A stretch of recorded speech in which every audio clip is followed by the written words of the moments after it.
Shalom. Mari kita membuka firman Tuhan dari kitab Ibrani pasal 4 ayat 9 sampai 10.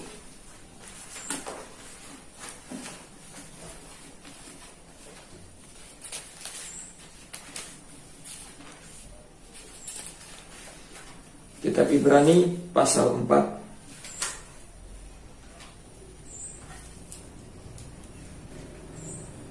ayat 9 sampai 10. Mari kita baca 1, 2, 3. Jadi masih tersedia suatu hari perhentian, hari ke-7 bagi umat Allah.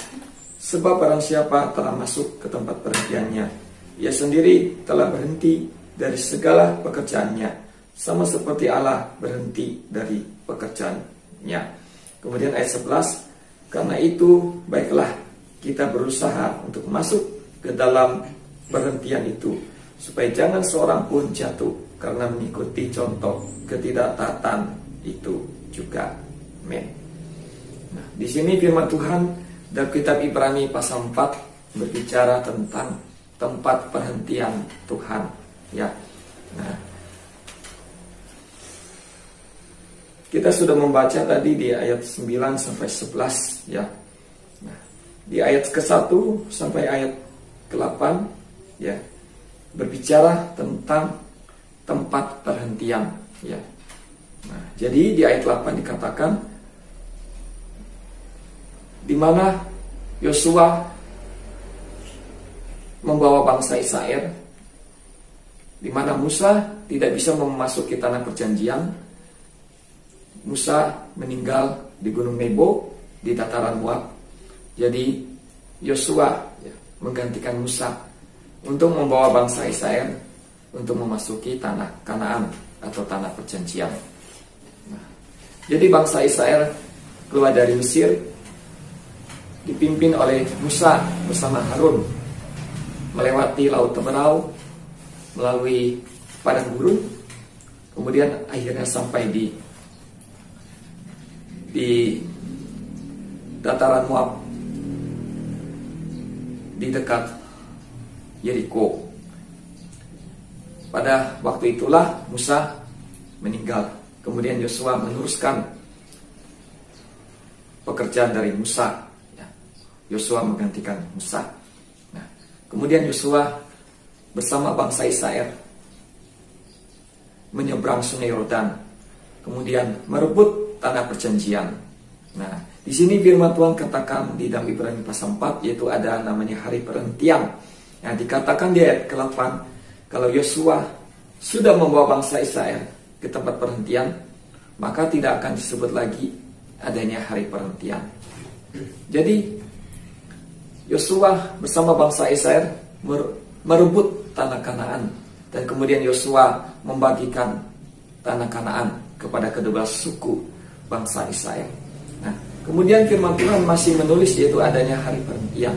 Nah, jadi hari perhentian tersebut bukanlah tanah Kanaan atau tanah perjanjian yang dimasuki oleh bangsa Israel.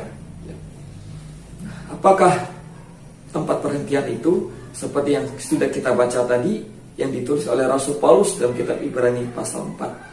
Nah, jadi tempat perhentiannya ini bukanlah secara jasmani atau dalam arti jasmani, karena kalau secara jasmani berarti itu sudah dicapai oleh Yosua dan bangsa Israel karena mereka sudah masuk ke tanah Kanaan atau tanah perjanjian.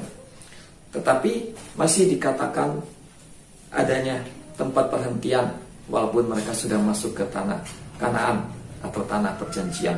Berarti tempat perhentian tersebut bukan dalam arti secara jasmani, tetapi dalam arti secara rohani. Jadi apakah tempat perhentian itu? Nah, tempat perhentian tersebut dalam arti secara rohani, ya. Pertama, tempat perhentian itu yang pertama adalah kita akan membaca dalam kitab Yohanes 19 ayat 28. Injil Yohanes pasal 19 ayat 28. Injil Yohanes pasal 19 ayat ke-28.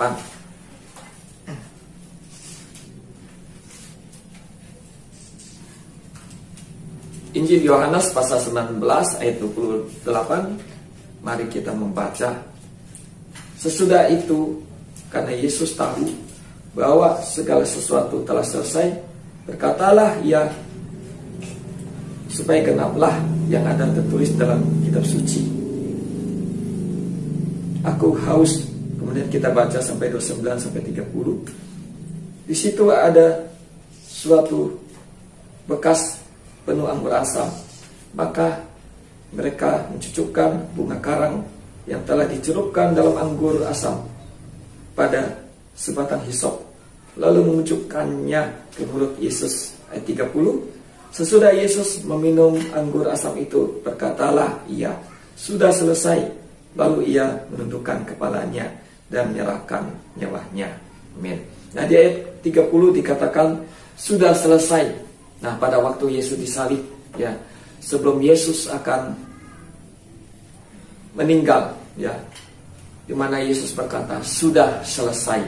Nah, jadi karya Yesus di kayu salib itu adalah suatu karya yang sudah selesai, ya, yang sudah sempurna, selesai. Artinya, arti kata sudah selesai artinya, pertama, Yesus sudah melakukan apa yang diperintahkan oleh Allah Bapa. Di mana di dalam Yohanes 3 ayat 16 dikatakan, karena begitu besar kasih Allah akan dunia ini, sehingga ia telah mengirimkan anaknya yang tunggal ke dalam dunia, supaya setiap orang yang percaya kepadanya tidak binasa, melainkan beroleh hidup yang kekal. Jadi Tuhan Yesus ya diutus oleh Allah Bapa datang ke dunia untuk menebus dosa manusia, untuk menyelamatkan manusia. Karena itu di sini Tuhan Yesus berkata sudah selesai. Artinya dia sudah melakukan perintah daripada Bapa, ya, sampai mati di kayu salib. Terus arti yang kedua dari kata sudah selesai adalah bahwa pekerjaan di kayu salib itu adalah pekerjaan yang sempurna, ya, tidak dikerjakan sampai 2 kali, ya, cukup 1 kali. Artinya di kayu salib itu karya penebusan dosa yang dikerjakan oleh Yesus itu 1 kali dan sempurna, ya, tersedia bagi umat Tuhan, ya, sampai kedatangan Tuhan Yesus yang kedua kali, ya. Jadi karya penebusan Tuhan Yesus itu sempurna. Nah, kemudian di dalam kitab Matius 8 ayat 17 dikatakan bahwa dialah yang memikul segala kelemahan dan sakit penyakit kita. Jadi di kayu salib Yesus bukan hanya menanggung setiap dosa manusia, tapi juga menanggung segala sakit penyakit, segala kelemahan. Dan di dalam kitab Galatia pasal 3 itu dikatakan bahwa Yesus juga menanggung segala kutuk manusia. Nah, di dalam 1 Petrus 2 ayat 24 dikatakan, oleh bilur-bilurnya kamu sudah sembuh. Jadi melalui darah Yesus sudah tersedia kesembuhan, sudah tersedia keselamatan, sudah tersedia pengampunan dosa, sudah tersedia kelepasan. Nah, jadi karya di Yesus di kayu salib adalah sudah selesai. Nah, jadi tempat perhentian yang pertama itu adalah didasarkan kepada karya Yesus di kayu salib di Golgota. Itu karya Yesus itu sudah selesai. Artinya setiap pergumulan manusia itu sudah ditanggung, sudah dikerjakan oleh Yesus di kayu salib. Itu sudah selesai. Sakit penyakit, kutuk, kelemahan, dosa, ya, semua sudah ditanggung, sudah dikerjakan oleh Yesus Kristus di kayu salib. Nah, jadi karya Yesus di kayu salib, ya. Jadi tempat perhentian arti rohani yang pertama adalah didasarkan kepada karya Yesus di kayu salib yang sudah selesai dan sempurna, ya. Nah, artinya tempat perhentian yang pertama adalah berbicara tentang iman, ya, kepada Yesus, kepada karya Yesus di kayu salib di Golgota, yaitu sudah selesai. Setiap pergumulan kita sudah selesai. Karena itu di dalam 1 Korintus pasal 15 dikatakan, ya, syukur kepada Dia yang sudah memberikan kepada kita kemenangan di dalam Yesus Kristus. Dalam Roma 8 ayat 37 dikatakan bahwa kita lebih daripada seorang pemenang di dalam Yesus Kristus. Nah, jadi karya Yesus di kayu salib ada karya yang memberikan kemenangan, keselamatan bagi setiap orang yang percaya. Karena itu sudah selesai. Nah, itulah berbicara tempat perhentian. Artinya sudah tempat perhentian itulah tempat kita selesai dari setiap pergumulan kita, asal kita mau datang sama Yesus, percaya sama Yesus.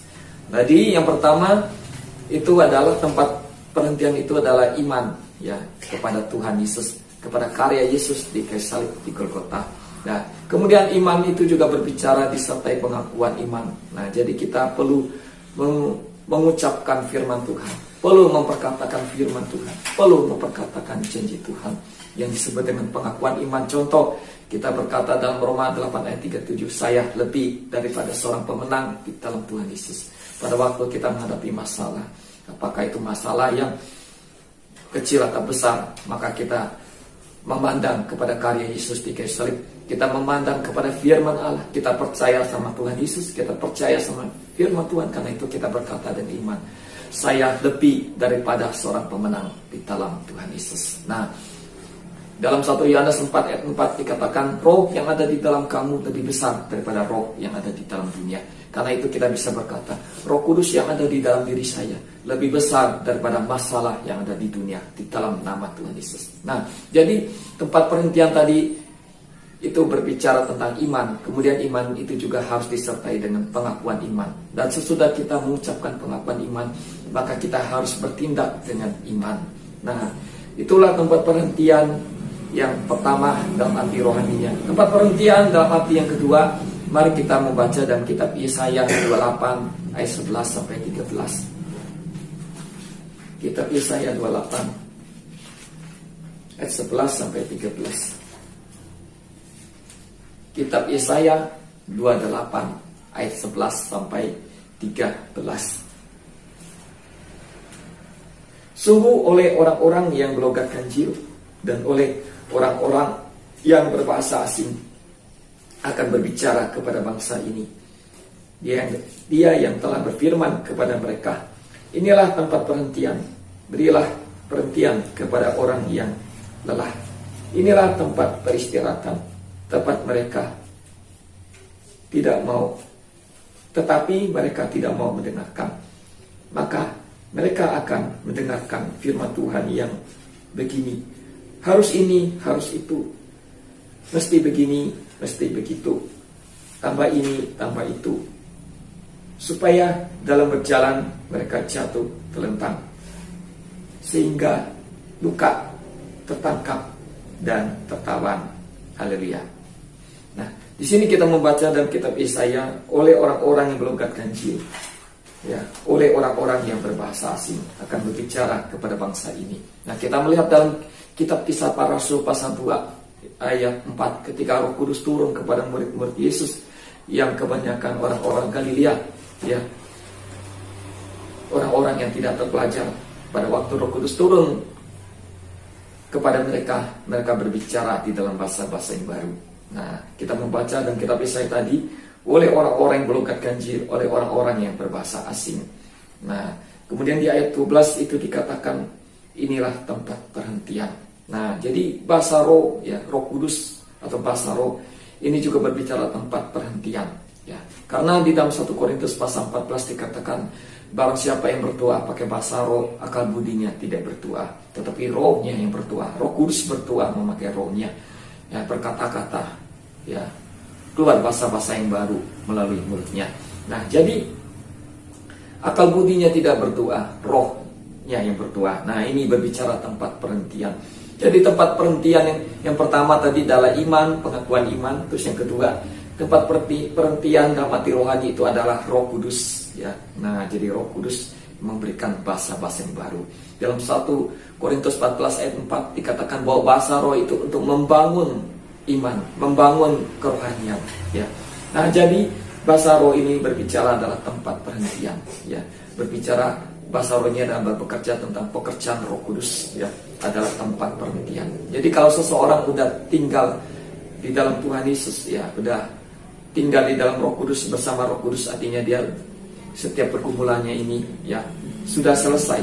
Maksudnya sudah selesai itu Tuhan yang akan memberikan dia kekuatan, Tuhan yang akan bekerja buat dia, artinya bukan pakai kekuatan dia sendiri lagi. Nah, itulah tempat perhentian.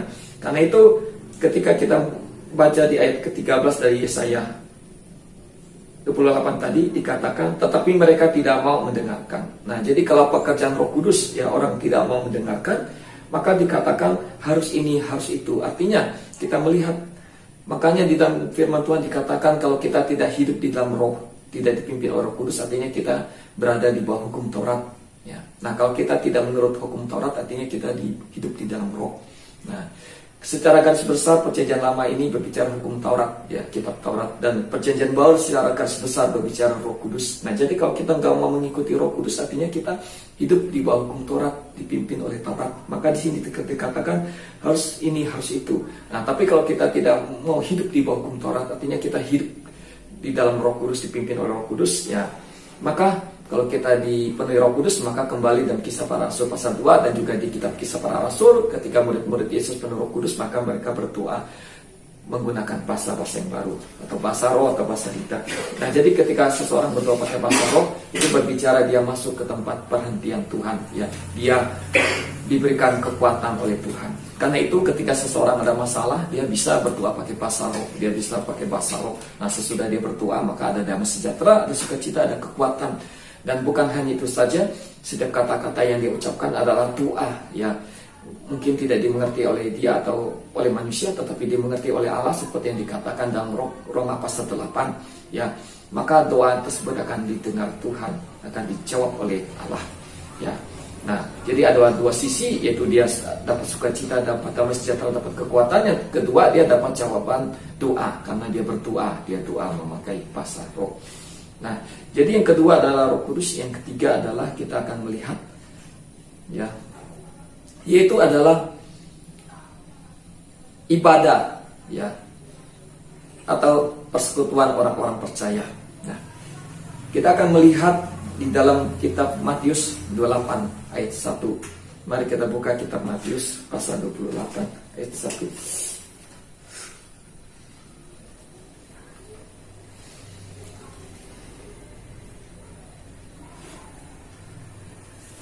Kitab Matius 28 ayat 1. Mari kita membaca 1, 2, 3. Setelah hari Sabat lewat, menjelang menyingsingnya fajar, pada hari pertama minggu itu, pergilah Maria Magdalena dan Maria yang lain menengok kubur itu. Nah, di sini dikatakan tentang kebangkitan Yesus, yaitu Yesus bangkit sesudah hari Sabat. Nah, Yesus bangkit sesudah hari Sabat. Ya, hari Sabat itu adalah hari yang ketujuh dalam penanggalan kalender Ibrani. Ya, tetapi dalam penanggalan Masehi, ya, hari Sabat itu yaitu hari Sabtu, ya, pada penanggalan Masehi atau internasional yang dipakai saat ini. Nah, jadi dikatakan bahwa Yesus bangkit sesudah hari Sabat, yaitu minggu yang pertama atau hari Senin pada penanggalan Ibrani. Berarti pada penanggalan Masehi adalah hari Minggu.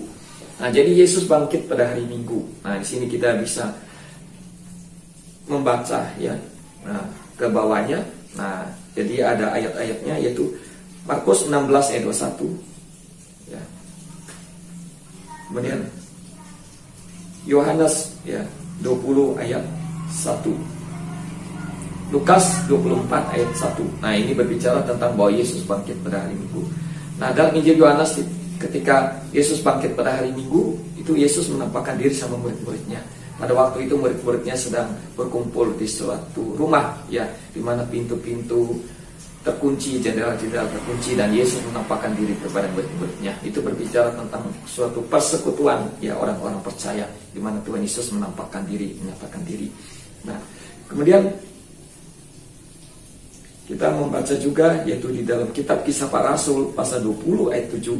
Dan kitab Kisah Para Rasul pasal 20 ayat 7 itu dikatakan bahwa pada waktu Rasul Paulus itu ditewas, yaitu pada hari pertama minggu itu, yaitu berbicara hari Minggu. Nah, di mana Rasul Paulus berbicara kepada jemaat Tuhan, orang-orang percaya yang ditewas, berbicara sampai malam, ya, sambil memecah-mecahkan roti, ya, sambil perjamuan kudus. Nah, itu berbicara tentang persekutuan orang-orang percaya atau ibadah. Nah, jadi kita melihat di sini di dalam kitab Wahyu juga, yaitu Wahyu pasal 1 itu dikatakan, pada hari Tuhan aku mendengar roh, ya, dan berbicara kepadaku dari belakangku. Nah, jadi pada hari Tuhan dalam Wahyu pasal 1 itu, di dalam Alkitab terjemahan lain itu ditulis bahwa itu adalah hari Minggu. Nah, jadi hari Minggu disebut hari Tuhan, ya, yaitu hari kebangkitan Yesus pada hari Minggu. Dan kita melihat bahwa orang-orang percaya, murid-murid Yesus berkumpul, bersekutu, beribadah pada hari Minggu. Nah, jadi hari Minggu ini berbicara tentang perhentian, ya, perhentian dari umat Tuhan, ya, hari raya, hari Sabat perhentian, ya, Sabat rohani, ya, bukan Sabat jasmani. Kalau Sabat jasmani itu hari Sabtu, tapi ini adalah Sabat rohani, yaitu hari Minggu. Nah, jadi pada hari Minggu, ya, berbicara tentang ibadah, ya, di mana orang-orang percaya seharusnya untuk beribadah pada hari Minggu, karena mereka juga memperingati hari Minggu itu adalah hari kebangkitan Yesus, hari kemenangan Yesus atas iblis, atas Lucifer, atas alam maut, atas dosa, ya, atas kejahatan, ya, atas pekerjaan iblis. Tuhan Yesus bangkit, Tuhan Yesus menang, dan kemenangannya Tuhan Yesus ini, Tuhan Yesus berikan kemenangan kepada gerejanya. Di dalam Matius pasal 28 itu dikatakan pada waktu Yesus akan naik ke surga, Yesus berkata, "Kepadaku telah diberikan segala kuasa di surga dan di bumi," kata Tuhan Yesus. Dan kuasa itu, otoritas itu Tuhan Yesus limpahkan, Tuhan Yesus berikan kepada gerejanya, kepada orang-orang percaya. Karena itu di dalam Markus 16 ayat 17-18 dikatakan, "Tanda-tanda ini akan menyertai orang-orang yang percaya. Mereka akan mengusir setan-setan demi namaku. Mereka akan berbicara dalam bahasa-bahasa yang baru bagi mereka. Mereka akan memegang ular, dan sekalipun mereka minum racun maut, mereka tidak akan mendapat celaka. Mereka akan meletakkan tangannya atas orang sakit, dan orang itu akan sembuh."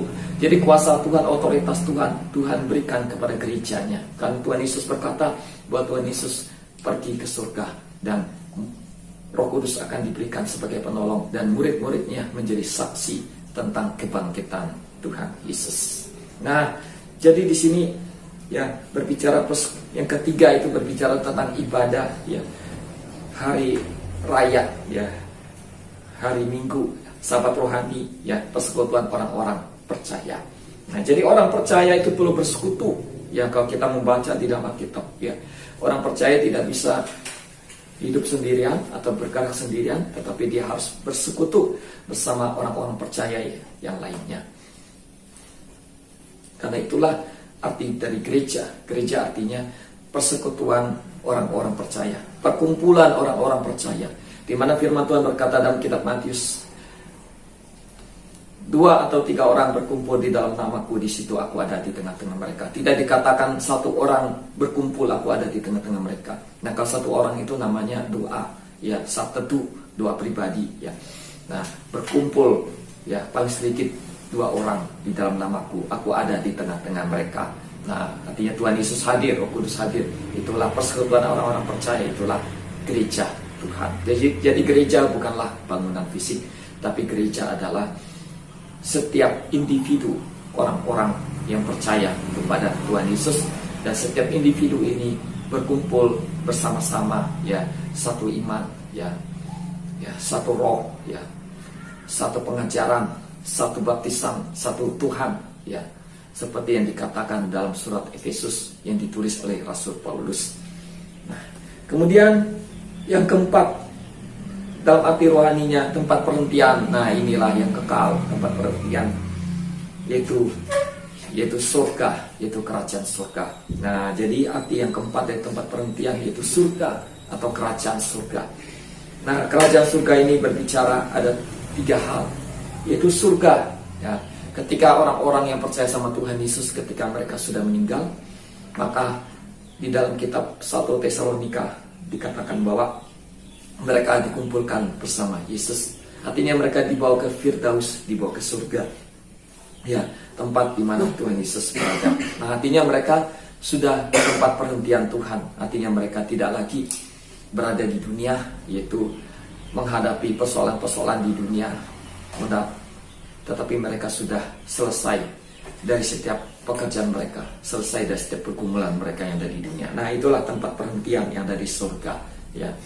Nah, karena itu di dalam kitab Wahyu dikatakan, berbahagialah orang-orang yang mati sejak sekarang ini, karena mereka boleh beristirahat dari segala jerih lelah mereka, karena segala perbuatan mereka menyertai mereka. Nah, itulah tempat perhentian, ya, yang ada di surga, yang Tuhan sediakan bagi umat Tuhan, bagi orang-orang percaya sama Tuhan, bagi orang yang setia dan taat sama Tuhan. Kemudian surga, kerajaan surga, ya, kedua juga berbicara yaitu tentang kerajaan 1000 tahun.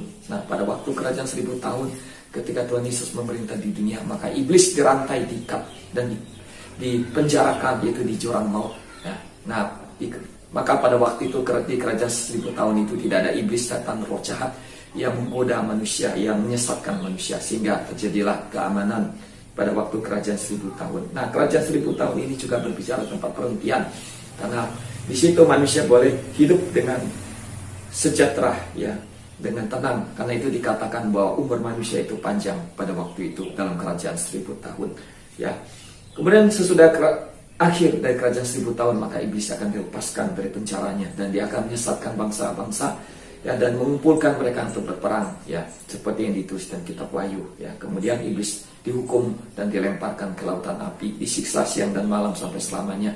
Kemudian ada penghakiman takhta putih, dan sesudah penghakiman takhta putih adalah langit dan bumi yang baru, Yerusalem baru. Nah, jadi tempat perhentian atau kerajaan surga dalam hal yang ketiga, yaitu langit baru dan bumi yang baru. Nah, di langit dan bumi yang baru itulah tujuan akhir, finish di situ, ya, di mana iblis setan bukan lagi hanya dipenjara sebentar seperti pada waktu kerajaan 1000 tahun itu 1000 tahun. Tetapi iblis setan, roh jahat, antikristus, pengikutnya, bahkan manusia-manusia yang berdosa, yang tidak mau bertobat, yang mengikuti iblis, itu dilemparkan ke lautan api dan disiksa siang dan malam sampai selama-lamanya, tidak pernah berakhir, ya. Nah, jadi di langit dan bumi baru itu ada kedamaian, ya, ada kesempurnaan, ada kebenaran. Di dalam 2 Petrus itu dikatakan, yang ditulis oleh Rasul Petrus, bahwa di langit baru dan bumi baru itu ada kebenaran dan juga ada kesempurnaan, seperti yang ditulis oleh Rasul Paulus di dalam 1 Korintus pasal 13 dikatakan kalau yang sempurna itu sudah datang, maka yang tidak sempurna itu akan hilang. Nah, itulah langit dan bumi yang baru, ada kebenaran dan ada kesempurnaan. Nah, itulah tempat perhentian yang kekal, yang sempurna. Demikian arti dari tempat perhentian, ya, dalam arti secara rohani, yaitu iman, ya, pengakuan iman didasarkan atas karya Yesus di kayu salib yang sudah selesai. Kemudian kedua, yaitu Roh Kudus, ya, di mana Roh Kudus yang memberikan, karena Roh Kudus memberikan bahasa roh. Nah, bahasa roh punya kegunaan untuk membangun iman orang yang percaya, memberikan kekuatan, dan juga untuk sebagai penyampaian doa-doa dari umat Tuhan kepada Allah, sehingga Allah menjawab doa umat Tuhan. Dan juga Roh Kudus memberikan kekuatan, ya, dengan bahasa roh membangun iman, maka memberikan kekuatan kepada orang-orang yang percaya. Yang kedua adalah Roh Kudus. Yang ketiga adalah ibadah, ya, persekutuan orang-orang percaya, yaitu hari Sabat rohani, hari Minggu. Terus yang keempat itu adalah berbicara tentang surga. Nah, kerajaan surga yaitu surga yang ada saat ini. Terus kedua, surga dalam arti kerajaan 1000 tahun. Kemudian surga dalam arti langit dan bumi yang baru. Demikian firman Tuhan. Tuhan Yesus memberkati. Amin.